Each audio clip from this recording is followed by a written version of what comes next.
And I don't know how to say this. That last video, man, that got people all worked up. If you thought that video was about you, there's a good chance it was. I think most people who don't, and if you haven't seen it, it only matters if you're a wedding photographer, this part of it. Go watch it now and then come back. There are two facets to this. One is styled shoots. Now, for those of you that don't know, styled shoots are the idea that a bunch of wedding vendors get together. They show off what they can do because they don't have a client that's done that yet, but they want to show it off. So we do a styled shoot and we try to get it published somewhere. If you cannot take good pictures of stationery on a styled shoot, you are robbing from your fellow vendors. Period.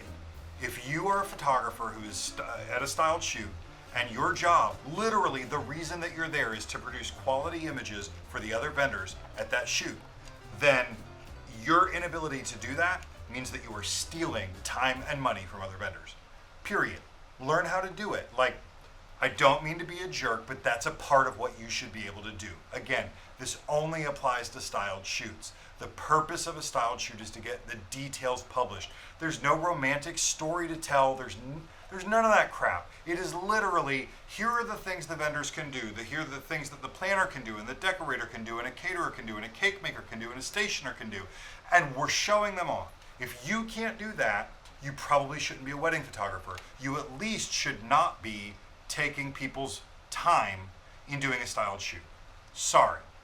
Now, those of you that got all worked up about the wedding thing, frankly, you're missing the point. This is the deal. If I know that my couple really values having a live band at their wedding, and they have put a relatively high dollar figure investment into that relative to their budget, if I know that's important, I consider that my obligation as a stationer to find a way to honor that in the stationery I create. I'm not talking about like, let's make sure the band gets named. I'm saying if live music and dancing is that important, then the way I craft my stationery has to reflect what that couple values, has to reflect that live music in some way. Now granted, that's super that's heady and weird and it doesn't always work like I want it to, but I consider it my obligation to distill the things that my clients care about into stationery. It's my job. Given in my mind is, if you're spending $5,000 or $6,000 or $10,000 or $20,000 or more on stationery, you value it.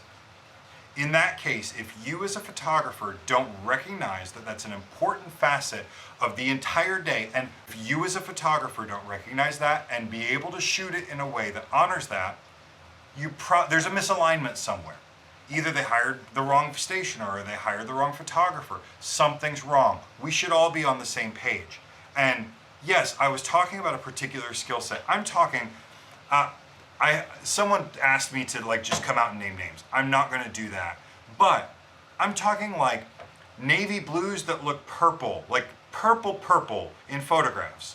There's something wrong there. That couple, you don't even begin to know how long we took picking out that navy blue. When you make it purple, you haven't honored the couple's work. I'm not talking about me. If I want good I already told you in the last video, if I'm putting pictures of my stuff, typically they're the pictures I take because I shoot in a way that, granted, I don't shoot photographs very well, but I know kind of the look that I want. I'm not talking about, oh, I need certain photos the certain way. I'm talking about, are you honoring the things that your couple values? Because I am. That's my job, and it should be yours too. I will say that there's an aspect to this that is about how it makes me look, and it's the fact that weddings where the stationery does get photographed tend to be the kinds of weddings that planners and photographers want to submit for publication. We're talking anywhere from Green Wedding Shoes and Style Me Pretty to Vogue and Harper's Bazaar. When those weddings get published and the photographs of the stationery don't accurately show the stationery, if that's the way that you've done that, yeah, you have kind of done me a disservice, because that's the way that people get to know my work is through published weddings. My work is done for my clients, it gets photographed by a wedding photographer and published. That's the cycle. You don't have to spend the time to style it and focus on the couple. But if the couple really cares about something and you're not focusing on that with them, you've lost the plot. This came from Belinda Lee. I started off as a graphic designer and have been running my own studio for the past couple of years, but last Christmas decided to purchase my own C&P, that's a Chandler and Price letterpress, so I could do letterpress in-house. That being said, if you don't mind, I'd love for you to make a YouTube video explaining how you get such amazing and noteworthy clients that are willing not only to value quality print and paper, but also have the money to back it. One of the hardest things I find with letterpress is that it's easy for people to enjoy the process and appreciate it. Ain't that the truth? But when it comes to the costly price tag of producing it, a lot of potential clients back off. So I'd love to learn, yeah, okay. So that's the question of the century. Like that's the thing I struggle with constantly. If you hang your hat on letterpress, I think you're destined to lose. Not because you're not good, but because you've hung your hat on the wrong thing. A few years back, I did a blog post about how much letterpress wedding invitations cost. It's the most visited page on my website. And essentially what it was is at that time, 100 letterpress wedding invitation suites, you were looking at 15 to 2,000 was kind of the average entrance into that. Like you can get into letterpress for even cheaper now, but to get good letterpress, you're paying even more now. The thing is, it's a form of execution. And if you're hanging your hat on a form of execution, first of all, anybody can come by and execute it better than you, faster than you, cheaper than you. Any of those, and most customers will follow you that way. But this is what I believe, and this is why I think customers come to me. Now, I won't say that I don't get those inquiries. People all the time have no concept of how much this stuff costs. This piece that I'm doing, the agate piece, by the way, check this out. That's what it looks like. Gold-filled, laser-etched agate. I'm super stoked about that. By the time I complete that invitation, I put all the packaging in it, the other paper, all that. It's like a $600 a piece invitation. This is a luxury product that I'm trying to craft with a story. I have two things I really hang my hat on. One is like unconventional materials and boundary pushing. I did this agate thing because I've seen so many people like print menus with a pretty agate background, all digitally printed, and okay, that's cool, but why can't we like print on the agate itself? That would be cool, and that would mean something. The other thing that's important to me is the idea that we craft stationery that actually has a chance of being kept.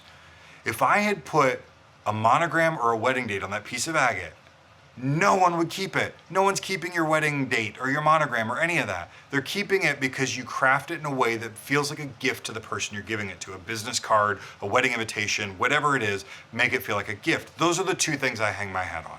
And as I'm getting clients that are more and more in line with that, they bring me more clients like that because we all look at the world the same way. We share the same values. This is super lofty and it doesn't sound practical, but it's absolutely the key to survival and thriving in this kind of business. Man, if you're looking at the stuff that I do and you're thinking about hiring me, but you don't value trying new things, call somebody else. I'm not the person for you because I value doing it absolutely, perfectly, fittingly right. And sometimes that means we get the execution wrong. And we have to kind of take a couple steps back and move in another direction because I'm willing to take risks and try things that I've never done before, that no one's ever done before. I'm doing things because the question that matters to me is what happens when we? What happens if we try this? You've got to find that for you. You've got to find the thing that works for you and keep attracting those clients. Now, on a practical level, some people will say you need to put your prices on your website. Some people say don't do that. I believe let's start the conversation with what you value. I put some prices on my website so people know they're not getting invitations for $1,000 from me. I start at $4,000. I try to associate with people that people know are in that price range. If you're selling letterpress, you need to be careful like what photographers and wedding planners and filmmakers you're associating yourself with. Because if they're serving weddings that are like $10,000 weddings, that wedding doesn't have a budget for letterpress.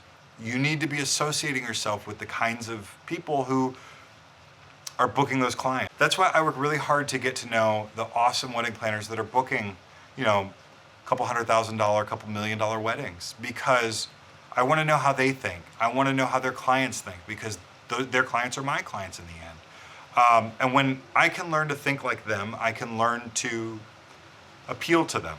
To be myself, but appeal to them. So I don't know if that's helpful. If you have any more questions about that, ask them below. This is something I'm struggling with constantly. I bought this book.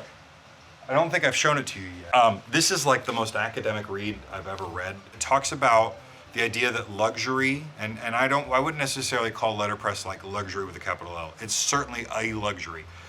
If you're getting married, all you need is a wedding license. Anything else is a form of luxury. Like luxury with a capital L, this is a treatise on that if you're interested, it's worth picking up. I'll put a link below. So anyway, if you have any other questions, leave them below, and we'll continue this conversation. I want the wedding industry to be a better place. That's why I'm having this conversation. I've talked to a lot of people who are having it behind closed doors and are a little concerned about saying it out front. I want to say it out front. And the photographers that I've chosen to associate with, if you're a friend of mine or a colleague of mine and you watched that, it's probably not about you. Really, it's probably not. You're probably doing it right.